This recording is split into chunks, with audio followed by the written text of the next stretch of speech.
নমস্কার বন্ধুরা, আমার নতুন একটি ভিডিওতে আপনাদের স্বাগত। আমি আজকে নিয়ে এসেছি ঘরে থাকা উপকরণ দিয়েই চিকেন পকোড়া সহজ রেসিপি নিয়ে। ভিডিওটি আপনারা দেখতে থাকুন, আশা করি ভালো লাগবে।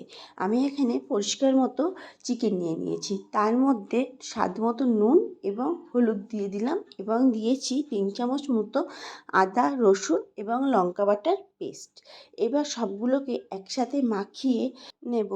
এবার ম্যারিনেট করা চিকেনটাকে 30 মিনিটের জন্য আমরা ফ্রিজে নর্মালে রেখে দেব। এবার আমি এখানে অন্য একটা বাটি নিয়ে নিয়েছি, এর মধ্যে বড় সাইজের 3টে পেঁয়াজ কুচি নিয়েছি এবং 1 কাপ মতো ময়দা এবং 1 কাপ সুজি নিয়ে নিয়েছি।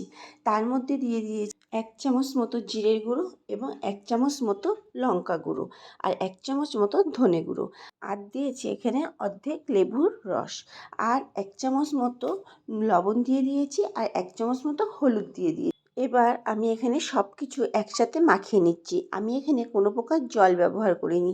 মাখানোটা হবে পুরো ঝুরঝুরে মতো। দেখুন আমার এখানে মাখা হয়ে গেছে। এরপর ফ্রিজ থেকে ম্যারিনেট করা চিকেনটা বের করে এর মধ্যে ঢেলে দেব। ম্যারিনেট করার পর চিকেন থেকে যে জলটা বেরিয়েছে সেই জলটাও আমি এর মধ্যে দিয়ে দিচ্ছি, দিয়ে ভালো করে মাখিয়ে নিচ্ছি যাতে সব উপকরণগুলো ভালোভাবে মিশে যায়, সেই দিকে আমাদের লক্ষ্য রাখতে হবে। দেখুন আমার মাখা হয়ে গেছে। এরপর আমি একটা কড়াই বসিয়ে দিলাম, তার মধ্যে একটু বেশি পরিমাণ তেল দিয়ে দিচ্ছি।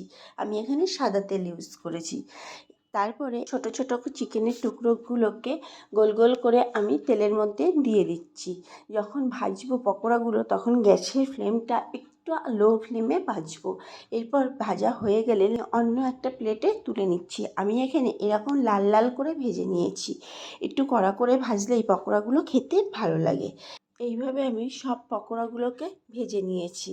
তারপরে ভাজা হয়ে যাওয়ার পরে পকোড়ার উপর দিয়ে আমি একটু গোলমরিচের গুঁড়ো এবং বিট লবণ ছড়িয়ে দিয়েছি, আর সাথে দিয়েছি টমেটো সস এবং পেঁয়াজ। রেসিপিটি কেমন লাগলো আমাকে অবশ্যই কমেন্ট বক্সে জানাবেন। যদি ভালো লেগে থাকে একটা লাইক, কমেন্ট, শেয়ার এবং সাবস্ক্রাইব করে দেবেন।